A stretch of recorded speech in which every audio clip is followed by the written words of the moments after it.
there are way too many people who think that you can't do much in Vanguard in order to get better at the game, either because their skill-based matchmaking is way too hard, or the maps just aren't made for rushing and everything's made to like spawn die, but that's actually not the case. And don't worry guys, because I'm here to tell you guys that you could do a lot of things to always end up on top of the lobby leaderboard, no matter the skill-based matchmaking, no matter the maps, no matter anything at all. You could always be on top. So let's get into it.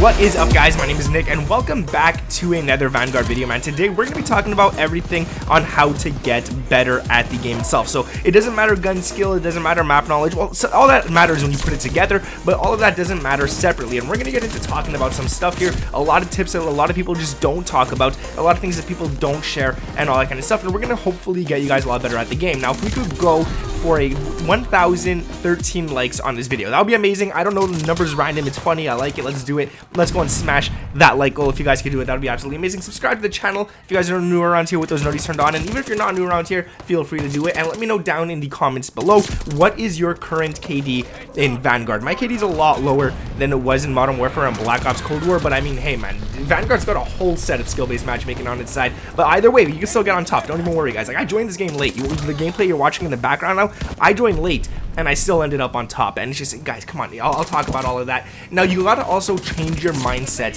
when you're playing the game in order to play a lot better. A lot of people have the mindset, oh, this thing's gonna suck, this game's gonna be horrible, the skill-based matchmaking is gonna be too strong. Not go into the game, think you're the best, know you're the best player in the lobby, and keep telling yourself that, and you're gonna smack people easily. All right man, 6 tips, let's get into it. Number 6 will go down on the list here, is your sensitivity. Now this is super important. I don't know what I was saying there. I always talk about sensitivity and I always mention it, and a lot of people say that the pro players play on a super low sensitivity, so it must be a lot better and stuff, but unfortunately guys, that's just not the case. The pro players, yes, they play on a 3, they play on a 4, but they're playing in the pro scene. They know how to play as a team, they have their communication, they know where the enemies are coming from, they know everything that's going on the map, whereas us, we're playing multiplayer, man. This is random. People could spawn behind you. If you have a 3 sensitivity and you got to turn on someone, you ain't doing it. It's just not happening at all. Pro players, on the other hand, they know what angles to look at, they know where to look, so they don't have to turn around and try to like 360 or 180 someone every 2 seconds, whereas us, man, someone could spawn right behind us, so we gotta be careful with that kind of stuff. So what I recommend is playing 7 to 10, somewhere around there is kind of nice. If you could go higher, by all means go ahead and do it. I personally can't. I can't play on something too wicked, but if you guys could do it, go ahead and do it, man. But yeah, just don't think that like a 3 sensitivity is the best. It's not even that good for accuracy. Like, it doesn't matter. You have a whole different sensitivity set to your ADS, so don't worry about that one too much, guys. Set it a little higher. Don't play at a 3. Trust me, you're just not going to turn on anyone. You're going to die a lot. It's not worth it. At number 5, we got using broken game mechanics to your advantage. You really got to start doing that. Like, there's a lot of broken stuff in this game that you really need to start using and being aware of. One of them is camera angles. Another one is head glitches. Another one that I really like is crouching at windows. Now, if you're in a window, especially on the 2nd floor of something, and you're crouching at the window looking down at the enemies, they're not going to see you, dude. They're really, like, this game is so broken, the camera angles are so broken that they're not going to see any of your body whatsoever. They're going to see your forehead, but by the time they try to shoot your forehead, you'll be shooting them and you're going to see their entire body completely. Their whole body's going to be out in the open. They're going to be having too much flinch. They can't stay accurate on you. They're going to have a lot of recoil. They won't be accurate, and just to hit your forehead, that's all they'll see.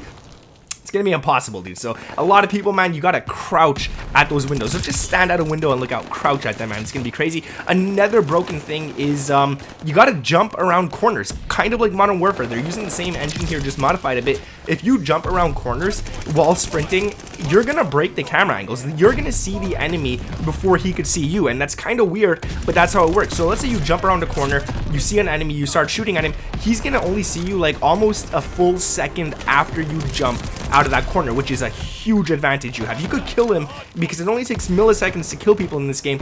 You could kill him literally before he even sees you on his screen, and that you got to take advantage of. So jump around corners, especially if you know an enemy's there. Now, if you think that someone's head glitching back there and stuff, and you're not 100% sure, obviously don't run around and jump the corner there, but trust me, it is broken. Another one is to stand at the bottom of the staircase. Now, this is going to break a lot of camera angles. One, the enemy, again, is only going to see just your head, which is kind of bad because he could get a headshot on you really fast, but you're going to see his whole entire body if he's on top of the stairs, and that means that you just have more chances of getting your shots on, which is going to be really good.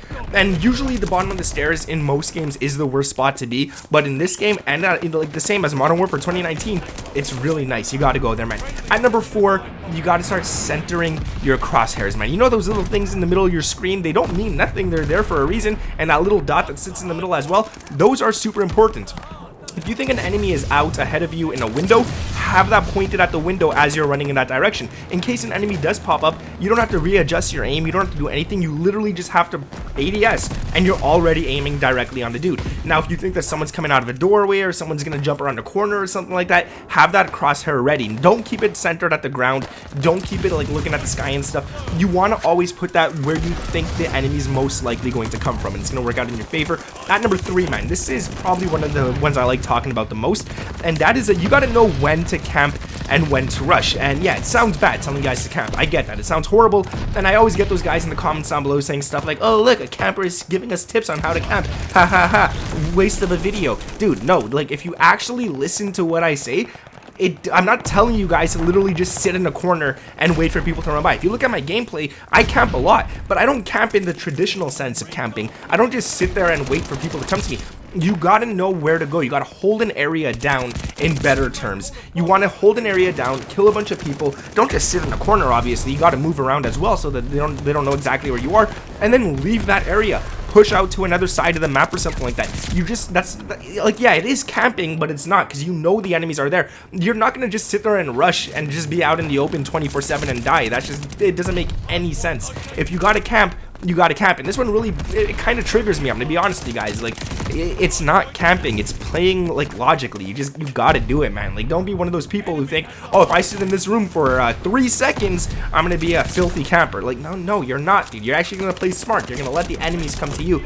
Going on to number 2, because I gotta get away from this one before I rage a little. This one's pretty nice as well, and that is the fact that you gotta know your enemies, know your maps, and know your hotspots. And when I say know your enemies, you gotta know what people are predictably going to do in a gunfight. If you're fighting someone and you both are behind cover, you gotta know if he's gonna come out left or right. You gotta be prepared to shoot him before he shoots you. You gotta know where the enemies are gonna flank you from. If you start shooting someone and then he disappears and he's running somewhere else, you gotta know if that dude's coming towards you. You gotta set up, get behind a head glitch or something, and pop him from there. You kind of got to know your enemies in that sense. For the maps, you got to know the maps. I know it's a new game. The maps are a little confusing at first for a lot of people, myself included. But once you know the maps, you're going to know the hotspots. And if you know the hotspots, you know where enemies like to push to those hotspots from. And then you can hold them off and get a lot of kills that way, which is really nice. So definitely go ahead and do that. As a bonus tip, I'm giving it as bonus because, like, I always give this.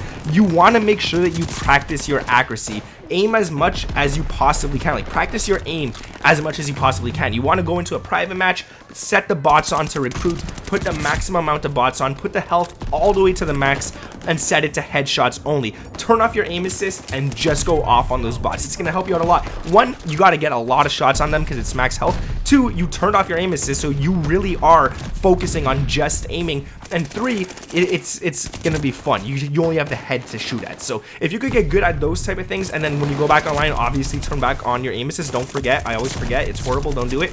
You'll be really damn good, and you'll be surprised. Going down to the number 1 spot on this list, and this has to do with psychology. And this one right here, when you're playing and someone kills you and kills you and kills you again, don't get angry. I know everybody likes to get angry. Everyone loves to throw their controller. Everyone loves to punch their desk or punch whatever you're sitting on.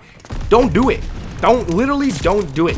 Once you get angry and you start seeking revenge on the guy that killed you, you're not gonna get him. He's just gonna keep killing you over and over again. 1, you're not thinking straight, so you're running around like a headless chicken, literally. 2, your accuracy will be garbage because you're actually angry and you're not even thinking straight, like I just said. So make sure that you guys don't go seeking revenge. Just literally brush it off. Start a new life, don't seek that revenge, and don't worry, you guys are gonna go back on a nice streak. You guys are gonna eventually kill that guy who killed you 2 or 3 times. You're gonna get him. You don't have to worry about that. So trust me, man, don't go seeking revenge. Don't be doing all that kind of stuff. It just ain't worth it. But anyways, guys, that is gonna be my tips for today. If you guys did enjoy the video, like I said, let's go for 1,013 likes on this one. It's a fun number. Why not? Might as well try and hit it. Subscribe to the channel if you guys are around here, and even if you're not, turn on those notifications, man. You guys don't want to miss a video.